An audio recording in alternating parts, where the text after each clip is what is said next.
하나님 말씀 보겠습니다. 창세기 46장입니다.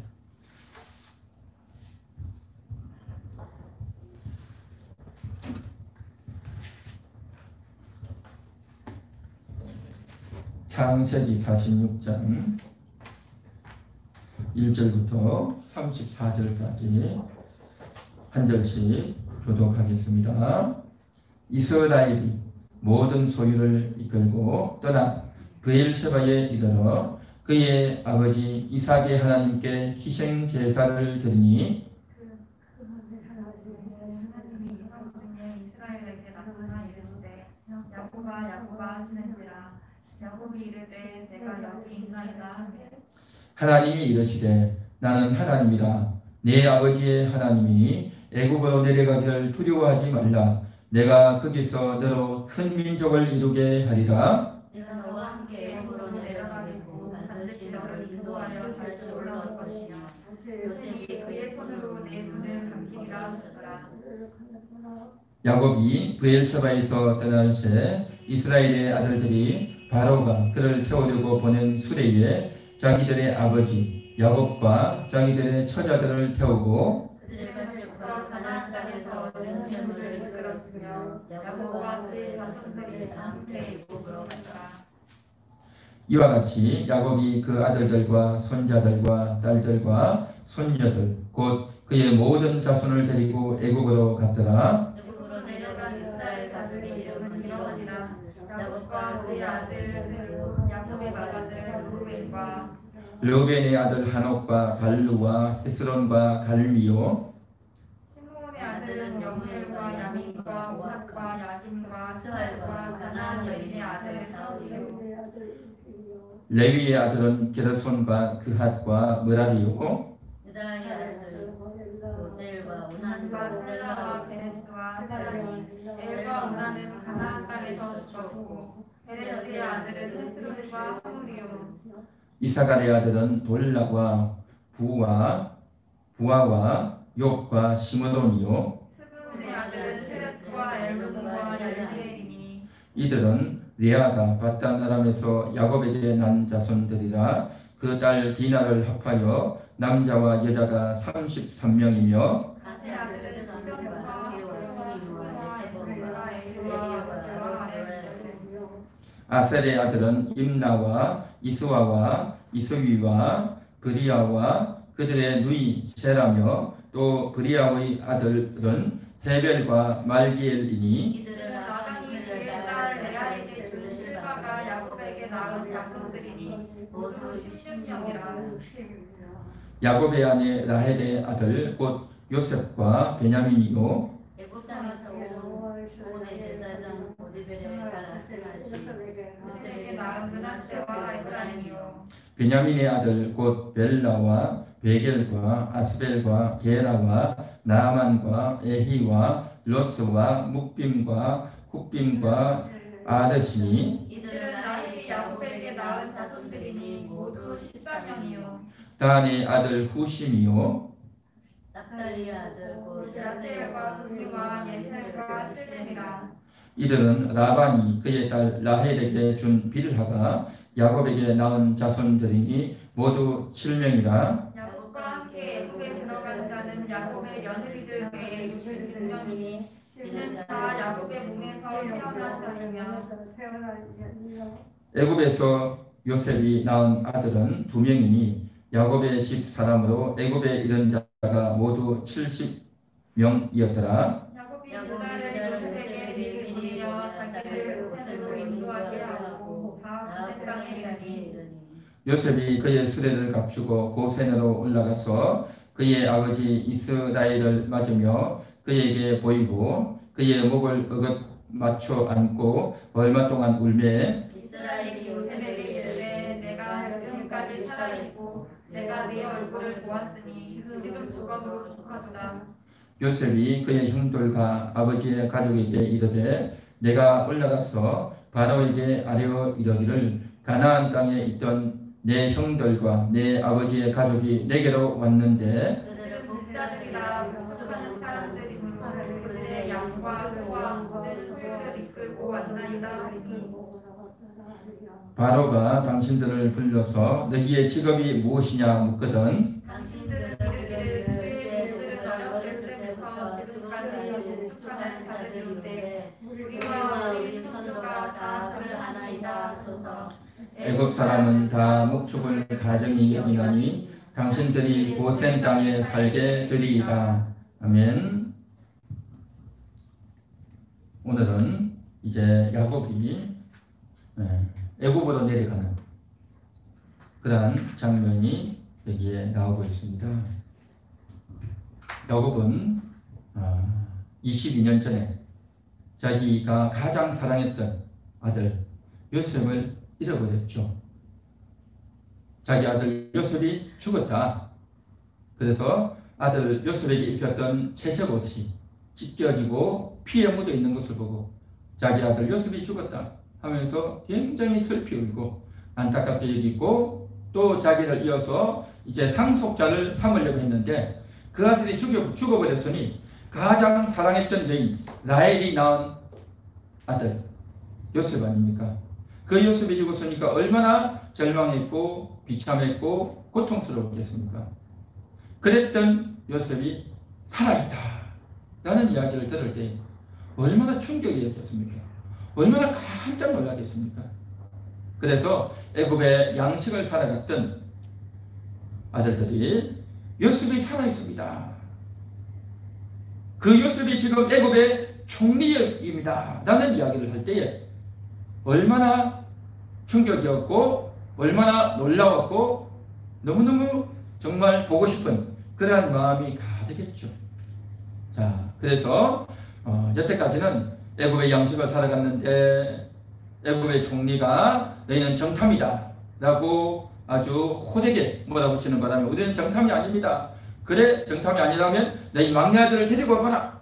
그래서 이제 아버지 야곱이 절대 못 보내려고 하다가 그 애굽의 총리가 호되게 그렇게 약속을 하는 바람에 의미 꾸짖는 바람에 어쩔 수 없이 떠나보냈죠. 그렇게 떠나보냈는데 그곳에서 이제 양식을 사서 다시 올려오려고 하는데 애굽 총리의 은장을 훔쳤다 해가지고 또 붙들려가고 그곳에서 모든 형제들이 또 다 같이 애굽으로 가고 그곳에서 유다가 아주 구구절절 이야기하면서 우리 동생을 데려가지 않으면 우리 아버지가 못 삽니다. 우리 아버지가 죽습니다. 그러면서 아주 구구절절 이야기하죠. 그 이야기를 듣고 요셉이 자신의 신분을 여태까지 감추고 엄히 꾸짖다가 이제 더 이상 요셉이 참지 못하고 이제 엉엉 울죠. 내가 요셉이다. 내가 요셉이다. 당신들이 애굽에 팔았던 그 요셉이다 라고 이야기하죠. 그러니까 형들이 깜짝 놀랍니다. 충격을 받죠. 그러면서 이제 두려워지는 겁니다. 그러자 요셉이 두려워하지 마소서. 당신들이 나를 애굽에 판 것을 인해서 두려워하지 마소서. 하나님이 당신들 앞서 나를 이곳에 보내셨습니다 라고 이야기하죠. 그러면서 자기가 하나님이 모든 것을 하셨다. 하나님이 나를 이곳에 보내신 거다 라고 이야기한 거죠. 하나님이 이곳에 나를 보내서 내가 총리가 되게 하고 그래서 이 기근의 때에 아버지와 가족들을 돌볼 수 있도록 하기 위해서 나를 이곳에 보내셨습니다 라고 하면서 이야기를 하는 거죠. 그러면서 이제 형들에게 이야기하면서 아버지를 보고 싶습니다. 아버지를 모셔오십시오. 그리고 아버지와 우리 가족들이 애굽으로 내려와서 이곳에서 살면 좋겠습니다 라고 이야기하는 거죠. 그래서 요셉이 이제 형들에게 이야기했고 형들이 올라가서 아버지에게 전했고 그 이야기를 들었던 야곱이 내가 당장 가겠다. 내 아들 요셉이 살아있다고? 그 요셉을 보고 싶다 하면서 이제 당장 떠나가는 겁니다.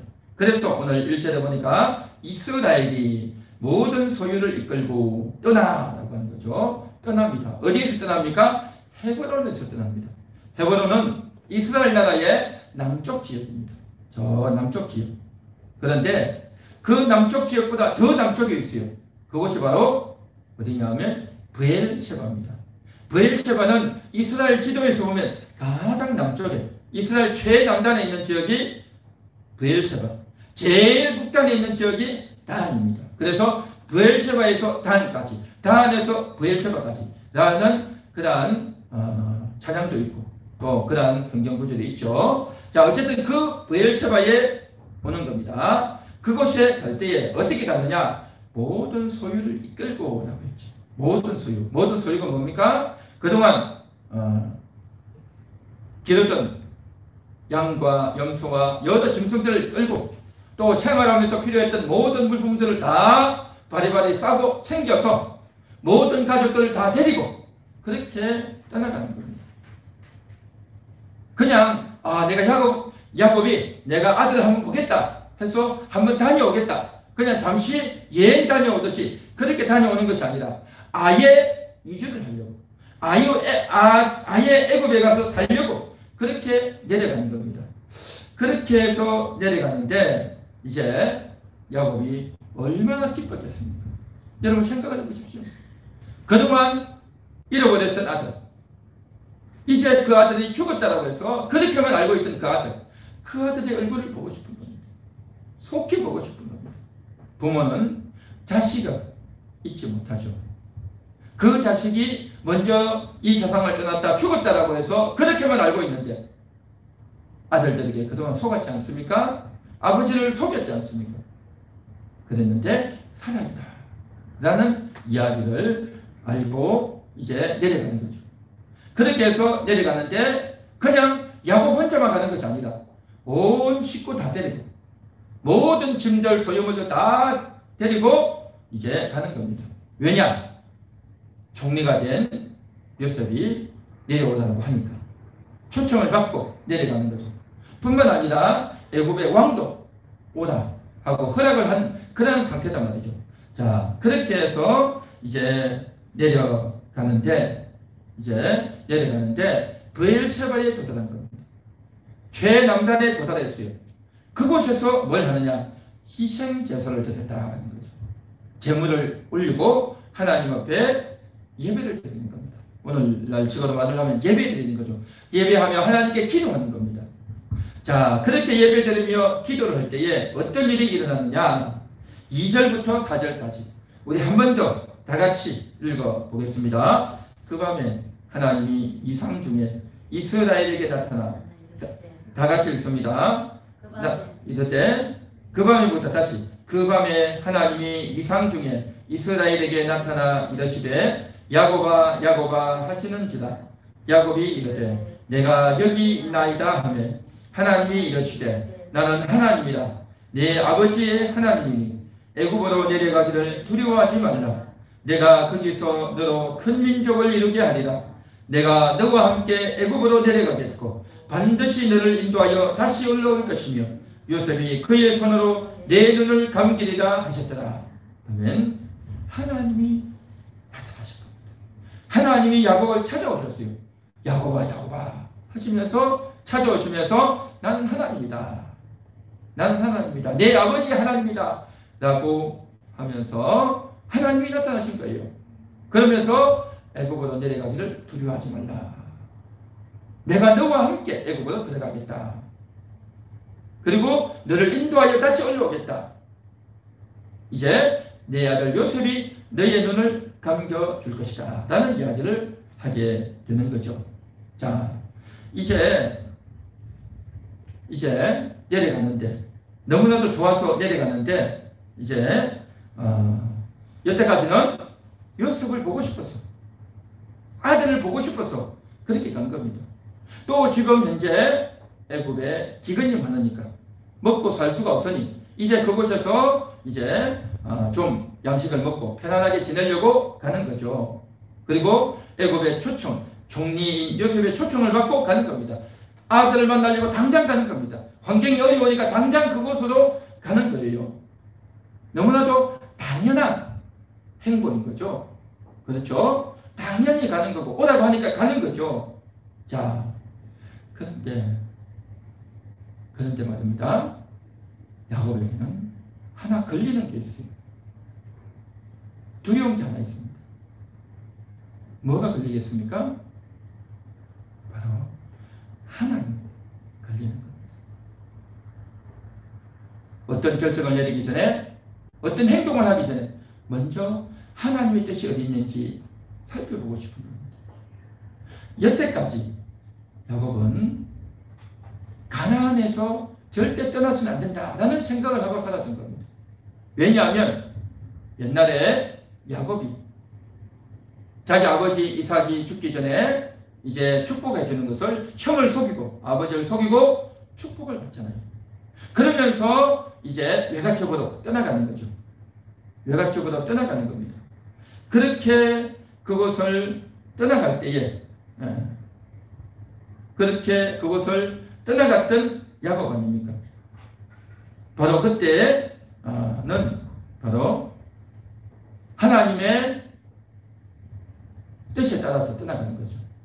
그렇게 떠나갈 때 하나님이 밤에 베델에서 야곱에게 찾아오셔서 하나님 말씀하십니다. 이 땅을 너와 내 후손에게 주겠다. 내 후손이 큰 민족이 될 것이다. 하고 자기 아버지 이삭도 그렇게 축복하셨고 또한 밤에 하나님이 나타나셔서 이 땅을 너와 너에게 주겠다 하고 가나안 땅을 주겠다는 겁니다. 그래서 자기는 이곳을 떠날 수가 없었던 겁니다.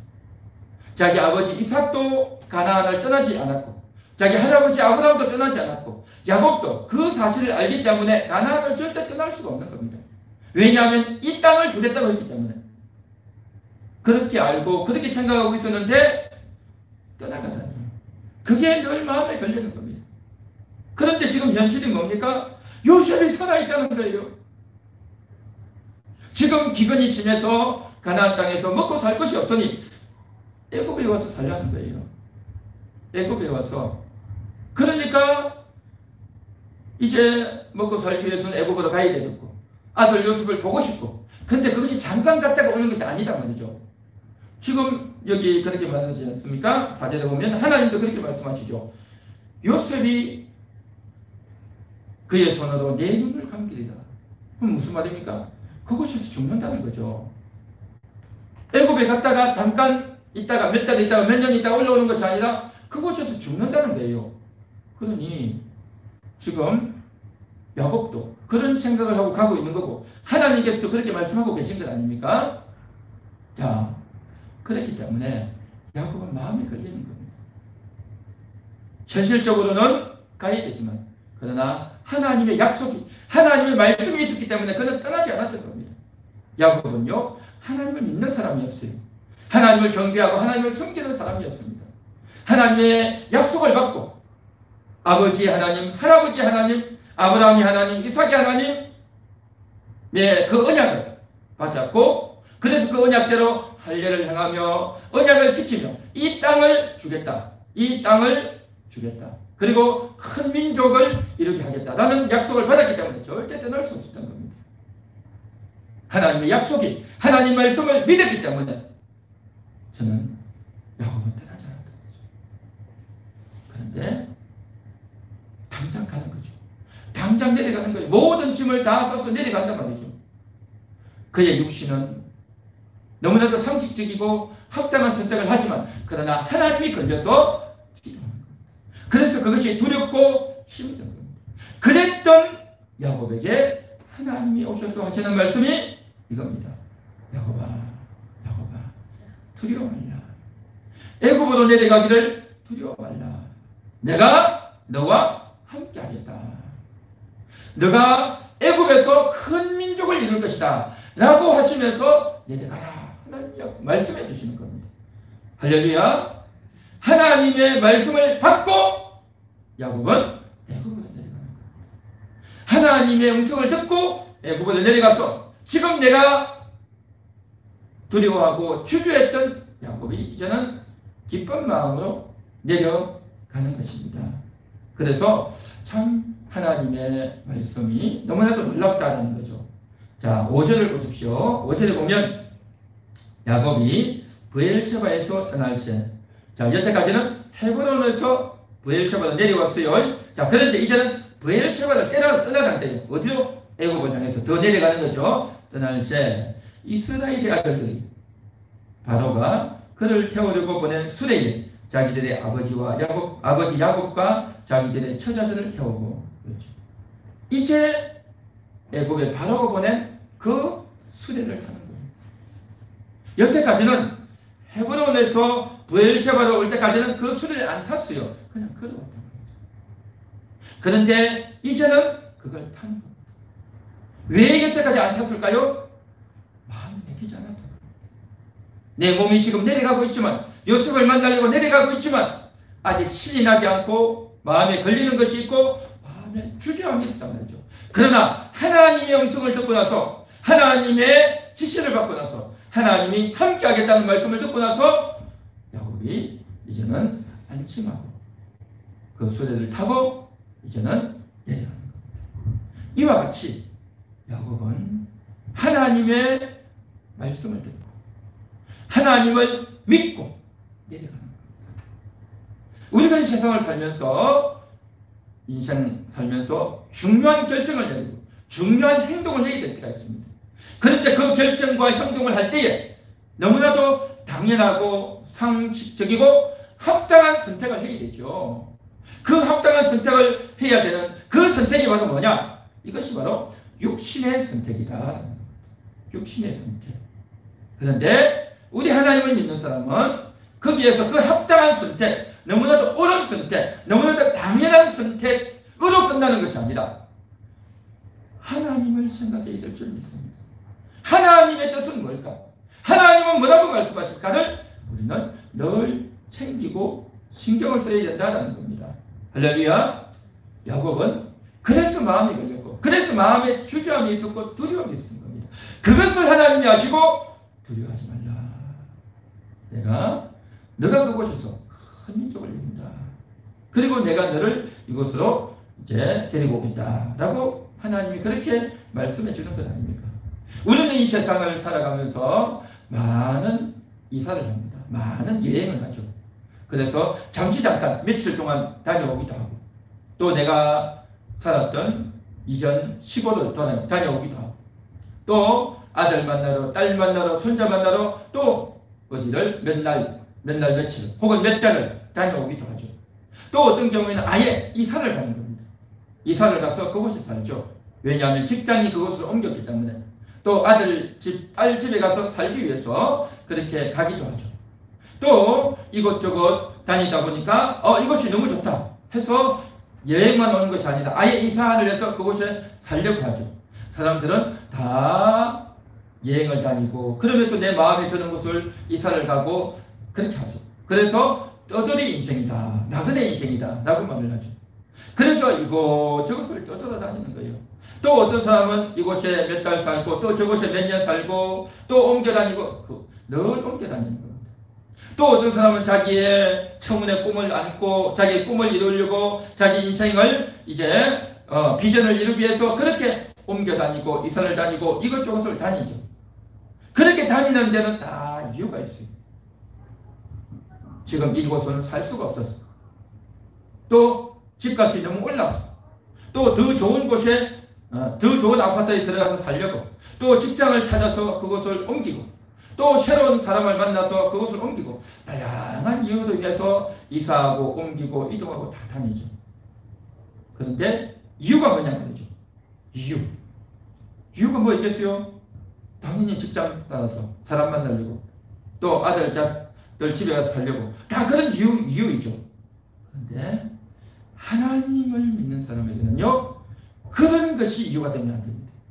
하나님을 믿는 사람에게는 하나님을 믿고 하나님의 뜻이 어디 있는가, 그것을 살펴야 될 줄 믿습니다. 우리 한번 같이 따라해 볼까요? 하나님의 뜻을 찾겠습니다. 하나님의 뜻을 찾겠습니다. 하나님께 물어보겠습니다. 하나님께 물어보겠습니다. 할렐루야. 네. 그렇게 해야 되는 겁니다. 하나님의 뜻을 찾고 하나님께 물어봐야 되는 겁니다. 내가 지금 하던 일을 다르게 하고 다른 데 이사를 가고 할 때 반드시 찾아야 되는 겁니다. 만일에 그때 출발하기 전에 찾지 못했다면 나중에라도 그것을 찾아야 되는 거예요. 나중에라도 하나님의 뜻을 찾고 내가 이곳에서 할 일이 뭔가, 내가 이곳에서 해야 될 일이 뭔가, 그걸 찾아야 된단 말이죠. 그걸 찾지 못하고 그냥 억지로 누가 오라고 하니까 억지로 가서 살고, 나는 가고 싶지 않은데 억지로 가 있다면 이게 무슨 인생이 됐습니까? 그래서 반드시 의미를 찾고 뜻을 찾아야 된단 말이죠. 하나님 안에서 뜻을 찾는 것, 이것이 우리가 꼭 해야 될 일인 줄 믿습니다. 야곱은 여태까지 가나안을 떠나지 않았어요. 왜 그랬습니까? 하나님을 믿었기 때문에, 하나님의 약속을 믿었기 때문에, 이 가나안 땅을 너에게 주겠다라고 했기 때문에. 그래서 아브라함도, 할아버지 아브라함도요, 가나안을 떠나갔잖아요. 기근이 오니까 애굽으로 내려갔잖아요. 그런데 혼이 나서 다시 올라왔죠. 자기 아버지 이삭도 애굽으로 내려가려고 하다가 더 이상 내려가지 못하고 그날에 있다가 다시 올라왔죠. 할아버지도 아버지 인생을 알기 때문에 야곱은 떠나지 않았던 겁니다. 떠나면 안 된다는 걸 알았던 거죠. 하나님이 약속을 믿었기 때문에 떠나지 않았어요. 그런데 이제 그 하나님이 이제 애굽으로 가라는 거죠. 하나님은 어떤 때는 이곳에 머물라라고 말씀하기도 하고, 어떤 때는 하나님이 이곳을 떠나가라 그렇게 말씀하시기도 해요. 이곳에 머무는 것도 하나님 때문에 머물러야 되는 거고, 떠나가는 것도 하나님 때문에 떠나가야 되는 겁니다. 할렐루야. 하나님 때문에 우리는 하루하루를 살면서요, 내 편리 때문에, 내 필요 때문에, 내 이득 때문에, 나 자신을 위해서가 아니라 하나님 때문에 머물러야 되고, 하나님 때문에 떠나가야 되고, 하나님 때문에 오늘 하루를 살고, 하나님 때문에 오늘도 올라와서 예배를 드리는 거고, 하나님 때문에, 하나님 말씀 때문에, 하나님이 나에게 그렇게 명령하셨기 때문에 우리는 행동해야 될 줄을 믿습니다. 할렐루야. 하나님 때문에 밥을 먹으면서 하나님 감사합니다, 감사하면서 먹고, 내가 손을 씻고 발을 씻고 세수를 하면서 하나님 때문에 내가 이 몸을 씻습니다. 내 육신의 몸을 씻듯이 하나님 내 마음도 씻어주세요 라고 하면서 씻는 거예요. 옷을 입으면서도 나의 더러운 행실을 벗고 예수님의 새 옷을 입기 원합니다. 그런 마음으로 입는 거예요. 늘 하나님과 연관시키고 하나님과 적용시켜서 여러분이 살면, 여러분이 사소하고 하루를 지내는 그러한 일상 가운데서 하나님 때문에 하는 거예요. 할렐루야. 그렇게 하시면 여러분은 복된 삶이 될 줄 믿습니다. 그래서 하루하루 날마다 하나님 때문에 삽니다. 하나님 때문에 밥을 먹습니다. 하나님 때문에 일하러 갑니다. 하나님 때문에 내가 이렇게 합니다 라는 생각을 여러분이 딱 적용을 시키면요, 여러분이 얼마나 재미가 있는지요, 얼마나 유쾌한지, 얼마나 의미 깊은, 얼마나 뿌듯한 일이 될지 여러분 그렇게 한번 해보시기 바랍니다. 네. 할렐루야. 네. 하나님 때문에 하는 겁니다. 네. 자, 그런데 그 하나님이 오늘 이렇게 말씀하셔요. 뭐라고 말씀하시느냐? 4절에 보면 내가 너와 함께 애굽으로 내려가겠다. 요셉이 너의 눈을 감기겠다. 그러면서 4절에 보십시오. 반드시 너를 인도하여 다시 올라올 것이다. 너를 인도하여 다시 올라올 것이라는 거예요. 그런데 요셉이 너의 눈을 감긴단 말이죠. 그러니까 한마디로 말하면 지금 야곱이 지금 가나안 땅에서 애굽으로 내려가면 그곳에서 죽는다는 거예요. 그곳에서 죽는다는 거죠. 그런데 뭘 다시 인도에서 올라오게 한다는 겁니까? 말이 안 되잖아요. 그렇죠? 그리고 성경에 보면 실제로 야곱은 애굽에서 죽어요. 애굽에서 죽고 나중에 그의 시신을 장례하기 위해서 그가 시신이 되어서, 그 시신이 돼서 올라오면 그게 무슨 소용이 있습니까? 그런데도 하나님은 너가 올라온다는 거예요. 이게 무슨 말이냐? 그래서 하나님의 말씀은 우리로 하여금 깊숙이 생각하게 하는 겁니다. 그냥 일상적인 상식선에서, 이성적인 합리적인 선에서 읽고 말 것이 아니라는 거죠. 조금만 생각하면 말이 안 되는 게 많아요. 말이 안 되는 게 많아요. 앞뒤가 안 맞는 게 많고 이해할 수 없는 것들이 많아요. 그래서 기도해야 되는 겁니다. 이 세상의 책이나 소설이나 여러 가지 책들은요, 다 이해가 되어져요. 다 이해가 되어지고 납득이 되어지고 그렇게 됩니다. 그런데 성경은 이해 안 되는 게 한두 구절이 아니에요. 오늘도 이 말씀이 그렇습니다. 내가 너를 반드시 인도하여 올라오겠다. 하나님이 약속하셨는데 거짓말일 수는 없잖아요. 그럼 뭐가 올라옵니까? 자, 그래서 우리가 성경을 잘 믿음으로 바라봐야 됩니다. 자, 내가 반드시 너를 인도하여 올라오겠다 라고 하는 것은 야곱의 육신일까요? 야곱의 영혼일까요? 야곱의 육신일까요? 야곱의 영혼일까요? 야곱의 영혼인 겁니다. 영혼. 그의 육신이 나중에 장례치러 올라오죠. 근데 육신이 올라와봤자, 죽고 나서 올라와봤자 야곱에게 무슨 의미가 있겠어요? 그죠? 장례식 치르는 거에 자식들이 와 사는 거니까 그때 이후의 일을 어떻게 알겠냐는 거죠. 그죠? 자, 그래서 지금 하나님은 이 말씀을 야곱의 영혼에게 하시는 말씀이에요. 야곱에게 영혼에게 하는 말씀이에요. 야곱의 육신은 이 세상 살다가 나이 많아서 이제 죽으면 이제 장례 치르면 끝이죠. 그러면 그 육신은 끝나버리는 겁니다. 그런데 육신이 끝났다고 해서 야곱 자체가 없어지는 게 아니다 말이죠. 야곱의 영혼은 살아있는 겁니다. 야곱의 영혼은 육신을 떠나갔지만 영원히 사는 겁니다.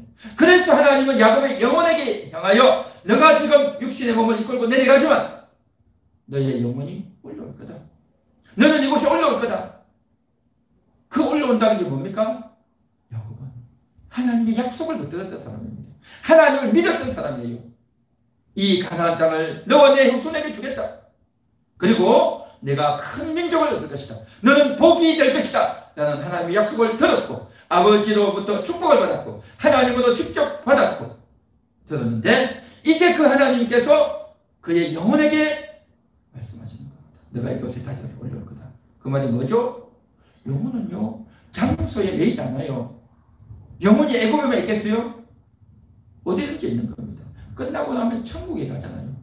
다시 말해서 야곱이 하나님의 약속을 붙들고 있다. 너가 내 언약을 믿었구나. 너가 내 약속을 믿었구나 하는 것을 하나님이 인정해주는, 하나님이 야곱의 그 믿음을, 야곱의 영혼의 상태를 보시고 그 영혼이 얼마나 하나님을 사모하고 하나님의 언약을 사모하고 있는지를 아셨고 보셨기 때문에 그에게 확인시켜 주시는 그러한 말씀이다라는 거죠.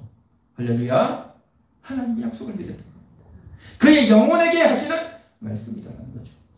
지금 가족을 이끌고 애굽으로 내려가는 겁니다.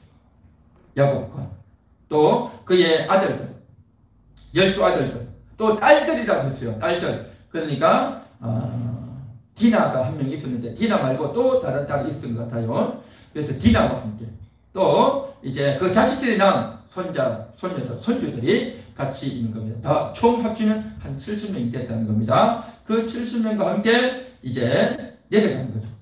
내려가는데 그 70명이 나중에 어떻게 됩니까? 출애굽할 때에 남자, 여자 총 합쳐서 70명이었는데 나중에 출애굽할 때는요 남자만 20살 이상 남자 장정만 60만 명이 됩니다. 그러니까 그 어린아이들 여자들까지 합치면요 최소한 200만 명은 됐을 거다. 그렇게 보는 거죠. 그러니까 70명이 200만 명이 되는 겁니다. 엄청나게 수가 늘어나는 겁니다. 엄청나게 늘어났죠. 그 엄청나게 수가 늘어나는 그 과정을 이제 겪어야 되는 거죠. 그래서 하나님은 원래 아브라함에게 이런 약속을 하신 적이 있어요. 어떤 약속이냐? 어떤 약속이냐? 바로 내 자손이 애굽에 들어갔다가 그 애굽에서 많은 고난을 겪고 이제 많은 재물을 이끌고 나올 것이다. 라는 약속을 하나님이 아브라함에게 하신 겁니다.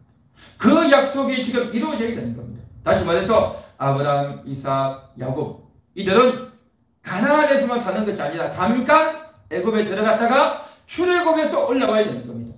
그 과정이 필요했던 겁니다. 그래서 지금 야곱의 때에 애굽으로 내려간다는 겁니다. 자, 이 부분은 우리가 성경을 전반적으로 읽을 때 신학적으로도 아주 의미가 깊은 그러한 부분이다라는 거죠.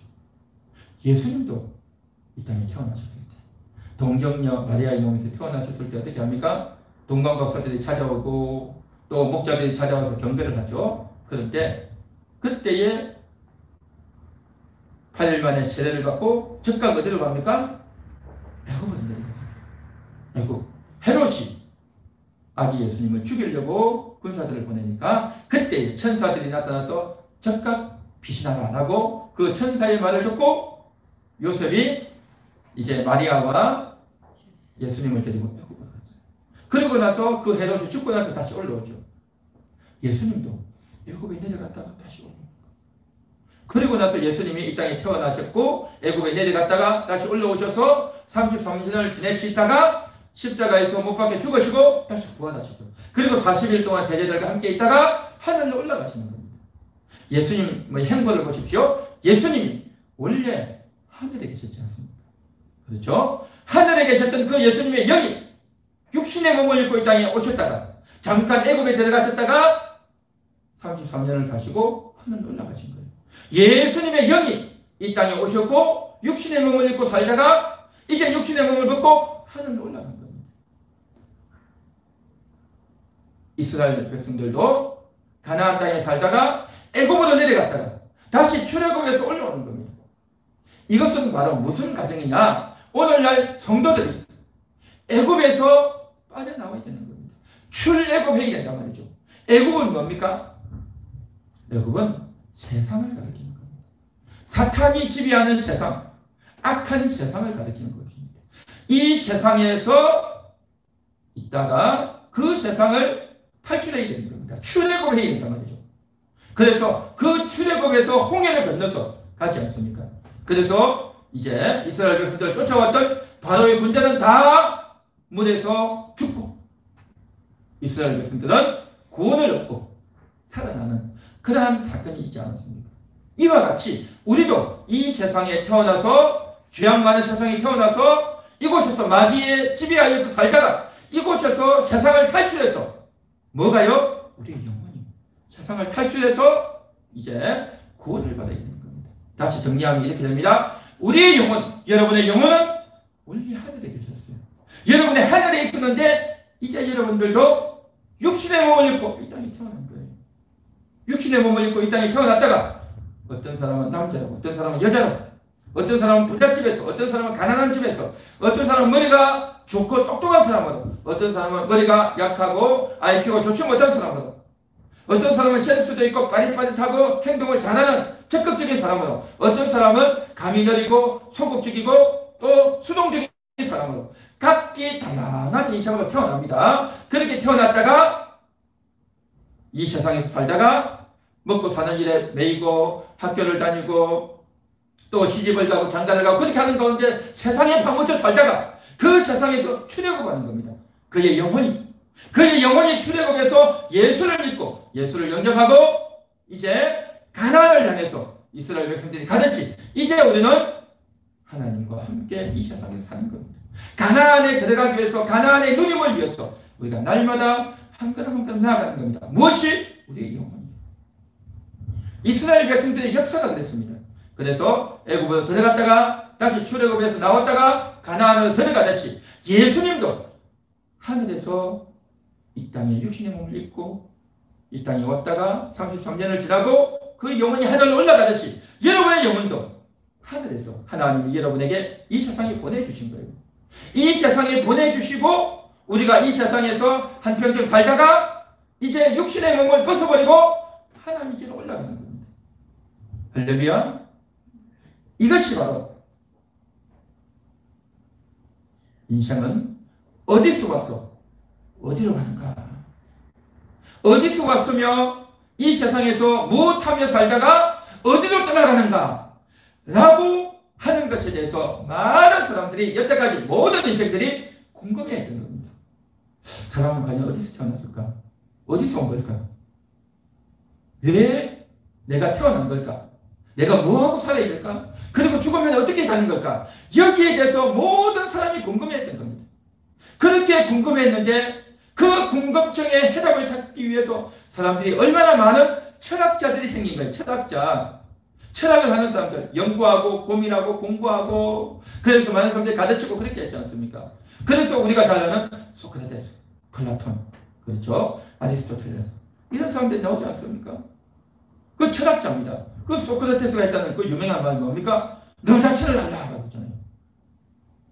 그러니까 너 잘한다고 자기 잘한다고 욕심내고 똑똑한 척 하지 말고 너 처지를 알라 그런 말이죠. 그런데 그 말을 했던 소크라테스 자신은 자기 처지를 알았을까요? 요즘 어떤 유명한 가수가 그런 말을 했다고 하지 않습니까? 테스 형 세상이 왜 이래? 그랬다지 않습니까? 테스 형이 뭡니까? 소크라테스 맨 끝 글자만 따가지고 테스형이라 하잖아요. 테스형 세상이 왜 이래? 너 자신을 알려라고 했던 그 소크라테스에게 물어보지 않습니까? 그렇게 물으면 소크라테스가 무슨 대답을 하겠습니까? 소크라테스 자신도 자기 영혼이 어떻게 갈지 모르는 거예요. 인간적으로는 철학을 하고 똑똑하고 아주 정말 바르게 살았다 하지만 그 자신도 자기 영혼의 운명을 모르는 거예요. 자기가 죄인이라는 걸 모르는 거예요. 이 세상을 떠나면 그 영혼이 어떻게 될지를 소크라테스가 알았겠습니까? 사람은 모르는 거예요. 그래서 온갖 철학자들이 있지 않습니까? 원래 신학을 공부하려면 철학을 공부해야 돼요. 이 세상의 모든 철학자들, 소크라테스부터 해가지고 별의별 철학자들이 많아요. 그런데 그 철학자들의 그 책을 읽으면요, 굉장히 어려워요. 이해가 안 가요. 읽어도 무슨 말인지 말귀를 못 알아듣고, 아무리 똑똑한 사람도 그 철학자의 책을 다 이해하는 사람 아무도 없어요. 근데 그 철학자 자신은 그 말을 알았을까요? 자기도 몰라요, 자기도 모르는 이야기를 막 해대는 거예요. 그냥 어렵기만 하는 거죠. 그죠? 그러니까 일반 사람들은 철학자가 있나 보다 라고 하지, 그 철학자가 무슨 말을 했는지는 몰라요. 그러니까 전에 했던 말을 또 하고, 또 약간 바꿔가지고 또 하고, 했던 말 반복하고, 그런데 똑같은 말 하면 안 되니까 표현만 바꿔서 하는 거예요. 그런데 몰라요, 인생이 어디서 왔습니까? 인생이 어디로 갑니까? 시원한 답을 하는 사람이 있습니까? 아무도 없어요. 아무도 없어. 너가 찾으라는 거예요. 너가 연구해서, 너가 생각해보고, 너가 그걸 이치를 깨뜨려라는 거죠. 근데 뭘 알아요? 근데 성경은요, 선명하게 이야기했어요. 우리는 하나님이 우리를 이 세상에 보내주셨다. 우리는 이 세상에서 하나님 만나고 예수님 만나고 천국을 준비한다. 그리고 이 세상을 떠나면 영원한 천국 혹은 지옥으로 간다. 선명한 겁니다. 우리는 하늘에서 이 땅에 쏘았고, 그리고 이 세상 육신의 몸에서 살다가 이제는 천국을 준비하고 하나님 나라로 간다. 할렐루야. 믿습니까? 영혼이 우리의 실체란 말이죠. 영혼이 우리의 주인인 겁니다. 여러분의 주인은 영혼이에요. 영혼. 내 육신이 아니고. 그런데 우리는 육신의 생각도 있고 영혼의 생각도 있는 거예요. 내 속에. 육신의 생각은 뭡니까? 남들에게 인정받고 싶고 칭찬받고 싶고, 또 내가 뭔가 역할을 하고 싶고 내가 뿌듯한 일을 하고 싶은 겁니다. 내 자존심 챙기고 싶고, 그게 육신의 생각이죠. 그러나 영혼의 생각은 뭐냐? 하나님과 함께 하고 싶은 겁니다. 하나님 없이는 살 수가 없습니다. 하나님, 내 영혼의 양식을 주세요. 내 영혼의 생수를 주세요. 내 영혼의 의용수를 주세요. 내 영혼을 위로하여 주세요. 내 영혼의 구원을 주세요. 내 영혼의 자유를 주세요. 할렐루야. 하나님을 의지하고 하나님과 함께하며 영혼이 즐거워하며 그렇게 사는 거예요. 근데 육신은 다르죠. 그런데 우리가 이 세상에 살면서 영혼의 생각대로 살아가야 될 줄이 있습니다. 할렐루야. 자, 영혼의 존재를 이야기하고 우리 인간의 정체성이 뭔지를 분명히 이야기해 주는 것, 성경이고 바로 하나님의 말씀이다라는 거죠. 그런데 이 세상 사람들은 이러한 이야기를 믿을까요? 안 믿어요. 온갖 철학자들이 있고 사상가들이 있고 온갖 똑똑한 사람들이 말을 하지만 인생은 뭐다, 인생은 뭐다, 별의별 이야기를 다 하지만 사람들은요, 그 말을 믿냐 말이죠. 누가 테스형이 어떻고, 소크라테스가 어떻고, 하이데크가 어떻고, 플라톤이 어떻고, 데카르트가 어떻고, 별의별 이야기를 다 하지만 그 사람들이 그렇게 말했다더라, 카드라, 그렇게 하더라는 카드라는 거죠. 그 남이 그렇게 말하더라라고 다 이야기하는 거죠. 그렇죠. 오늘날 세상 사람들 보십시오. 예수 믿는 사람이 이렇게 말하고, 또 어떤 철학자는 이렇게 말하더라. 카드라를 하는 거죠. 근데 자기는 그렇게 믿냐 말이죠. 안 믿죠. 안 믿는다 말이죠. 그것을 안 믿고, 이거 아닌 것 같아. 예수 믿어야 천국 간대. 이 세상을 떠나면 지옥이나 천국이 있대. 그런 게 어디 있겠어. 라고 하면서 그 말을 안 믿는 사람이 있고, 그런데 그 중에 어떤 사람은 그걸 믿어진단 말이죠.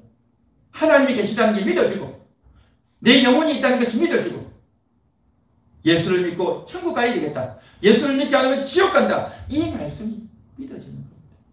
그 믿어지는 사람이 하나님의 아들이고 영원한 천국을 얻게 되는 줄 믿습니다.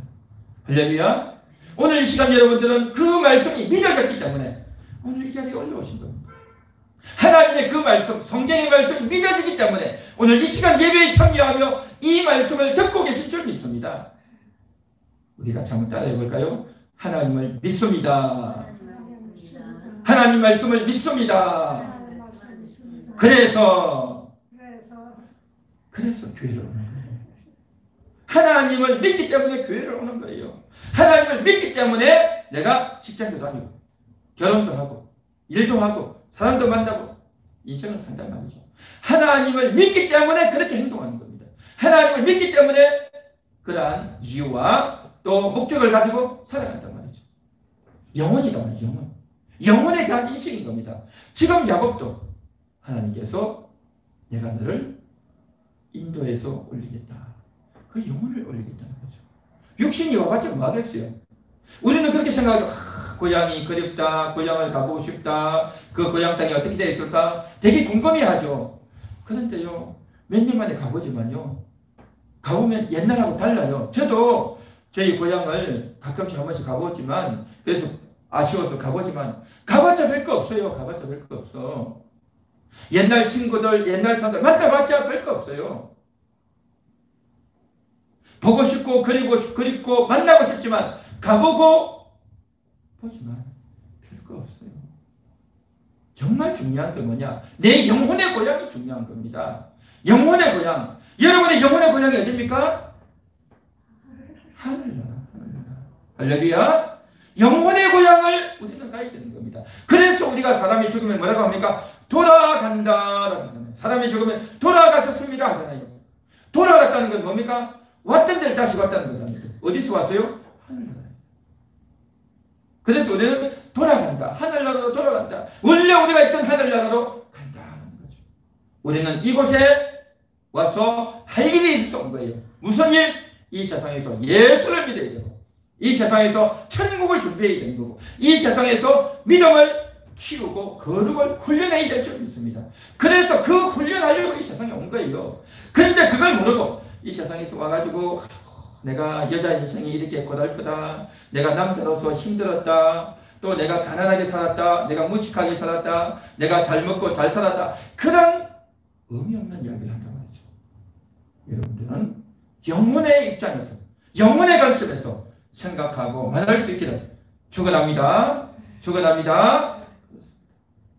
자, 이렇게 해서 야곱이 내려가는데, 그렇게 내려가니 요셉이 자기 아버지와 형제들, 가족들을 위해서 준비한 땅이 있어요. 그 땅이 어디냐? 그것은 바로 고센 땅입니다. 고센. 고생하는 땅이 아니고, 고센이 아니고 고센입니다. 자, 그 고센 땅에 가는데, 그곳에서 뭘 하냐면 목축을 하는 거죠. 목축이 뭐냐면 양과 염소를 기르는 거죠. 그런데 애굽은 원래 뭐 하는 나라냐? 대부분의 사람들이 농사 짓는 사람입니다. 농사. 그러니까 농사 짓는 사람들은 목축하는 양이나 이러한 것들을 키우는 사람은 별로 안 좋아해요. 애국 사람들은 그 목축하는 사람을 굉장히 싫어해요. 가정이 얘기해요. 가정이 얘기한다는 게 뭡니까? 아주 무시하고 외면을 한단 말이죠. 그렇죠. 그러면 요셉이 그걸 알잖아요. 그걸 알기 때문에 이쪽에 오면 목축을 하면 무시하고 외면할 건데, 그렇게 살도록 할 게 아니라 차라리 농사를 짓도록 하는 것이 훨씬 좋지 않겠어요? 요셉이 그런 생각을 못했겠어요? 그 정도 거리는 다 돌아가지 않겠습니까? 얼마나 지혜로운데, 총리인데. 그런데 당신들은 그곳에서 목축을 하고 사세요. 그리고 애굽의 바로가 물으면 당신들은 뭐 하는 사람이냐라고 물으면 우리는 목축을 하는 사람입니다 라고 말을 하세요 라고 이야기하는 거예요. 그리고 그게 사실이고, 여태까지 목축을 했잖아요. 그렇죠? 양과 염소를 기르면서 살았는데 그렇게 하고 살려는 거죠. 애굽 사람들에게 싫어하는 그 일을 하고 살려는 거죠. 이게 무슨 말일까요? 여기에 또 깊은 생각이 있는 겁니다. 그게 바로 뭐냐? 애굽 사람들하고 그 고센 땅은 어디냐면 애굽 나라에서 북쪽 지역입니다. 북서쪽 지역인데, 그쪽은 목축을 하기 때문에 애굽 사람들이 그쪽을 잘 안 가요. 그러니까 거의 사람들이 가지 않는 텅 비어있는 그런 지역이에요. 그래서 그 지역에 가서 살라는 거죠. 그래야 애굽 사람들에게도 미움을 덜 받고 같이 살지 않아야 따로 떨어져 나야 된다는 거죠. 그런데 그것은 애굽 사람들이 그렇게 생각하기 때문이기도 하지만 더 깊숙한 이유가 있어요. 그게 뭐냐? 이 내려온 70명, 야곱의 70명은 어떤 사람입니까? 하나님을 믿는 사람들이에요. 하나님의 언약을 지키는 사람들이에요. 할렐루야. 하나님의 언약을 지키는 사람들이 이 사람들과 애국 사람들과 섞이면 같이 섞여서 농사도 짓고 같이 음식도 나눠 먹고 같이 잔치도 벌이고 또 그러다 보면 서로 딸을 데리고 오고 아들을 데리고 와서 혼인하고 그러면 어떻게 됩니까? 애국의 동화가 되는 거예요. 애국에 섞이는 거예요. 요셉은 그것을 막으려고 하는 겁니다. 왜 그렇죠? 애국은요 우상을 숭배하는 나라예요. 나일강을 숭배하고 라의 신은 태양신을 숭배하고 아주 우상이 그득그득한 나라라는 거죠. 요셉이 그걸 아는 겁니다. 그래서 그들에게 섞이면 안 되겠다. 떨어뜨려놔야 되겠다. 구별시켜야 되겠다. 구별이 뭡니까? 떨어뜨려 놓는다는 거죠. 이 사람들과 같이 밥 먹고 같이 생활하지 못하도록 다른 지역에 떨어뜨려 놓고 생활을 해야 된다는 겁니다. 그래서 고센 땅에 살고 목축하며 살고 그래야 애국 사람들도 별로 싫어하는 가정의 얘기는 그 사람들 만나려고 가겠습니까? 안 가죠. 그 사람들 지역도 다르고 또 하는 지역도 다르고 직업도 다르니까 같이 만나고 싶어 하지 않겠죠. 그래서 구별을 시키는 겁니다.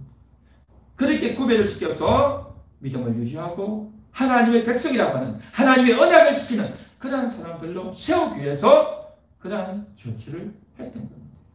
오늘 살아가는 우리들도 마찬가지입니다. 우리가 이 세상에서 살아가는 동안 이 죄악된 세상, 유혹이 많은 세상에 살아가는 동안 우리가 어떤 직업을 가지고 어떤 사람을 만나고 살 것이냐 하는 것은 상당히 중요합니다. 우리는 오늘날 남들이 만나지 않는 동떨어진 섬이나 산골짜기 들어가서 살 수는 없잖아요. 우리는 사람을 만나서 결혼을 할 때도 믿음의 사람, 거룩한 사람 만나야 되고 또 우리가 평상시 사람을 만나고 지나고 이야기하는 사람도 믿음의 사람을 만나야 되는 겁니다. 세상에 젖어 있고 또 술에 쩔어 있고 세상에 온갖 더러운 것에 쩔어 있는 그런 사람들 만나면 어떻게 됩니까? 자연스럽게 이야기하고 대화를 하면 물이 된다는 거죠. 세상에 물이 되는 겁니다. 그래서 우리가 누구를 만나고 누구를 만나야 될 것을 늘 조심하고 주의해야 되는 겁니다. 우리는 이 세상에 살면서 직업을 가질 때도 마찬가지입니다. 어떤 사람은 돈만 되면 뭐든지 하는 거예요. 뭐든지. 근데 그것이 남의 것을 도둑질을 하고 또 이제 술을 먹고 폭력을 당하는 그런 일을 하면 되겠냐 말이죠. 참 우리가 조심해야 됩니다. 직업을 구하는 것도 우리가 사람을 만나는 것도 또 결혼을 하는 것도 이러한 것들에 대해서 우리는 늘 구별해야 됩니다. 조심해야 된단 말이죠. 왜? 우리 영혼을 위해서. 내 영혼이 소중하기 때문에 내 영혼을 지켜야 되기 때문에 그래서 우리가 구별된 삶을 살아야 될 줄 믿습니다. 하나님을 믿기 때문에 구별되어야 되는 겁니다. 하나님을 믿기 때문에 우리는 하루하루 하나님을 생각하며 감사하며 살아야 되고 하나님을 믿기 때문에 우리가 이 세상 죄악된 세상에 살아가지만 그곳에서 우리가 물들지 않으려고 최대한 조심하고 구별하고 또 혹시라도 그렇게 하고 돌아갔으면 회개하고 씻고 그렇게 해야 되는 겁니다. 그것이 바로 우리가 이 세상에서 살아가야 될 삶의 모습이고 태도인 줄 믿습니다. 할렐루야. 그래서 오늘은 하나님을 믿습니다. 우리 한번 같이 따라해 볼까요? 하나님을 믿습니다. 그래서 한 번 더 따라해 봅니다. 하나님을 믿습니다. 그래서 하나님을 믿기 때문에 하나님을 믿기 때문에 밥을 먹고 일을 하고 오늘 하루를 지내면서도 하나님을 믿기 때문에 내가 이렇게 생각하고 이렇게 하는 거죠. 사람을 만나는 것도 교회를 오는 것도 마찬가지입니다. 오늘 이 시간 이 말씀을 생각하시면서 우리 같이 한번 통성으로 기도하도록 하겠습니다.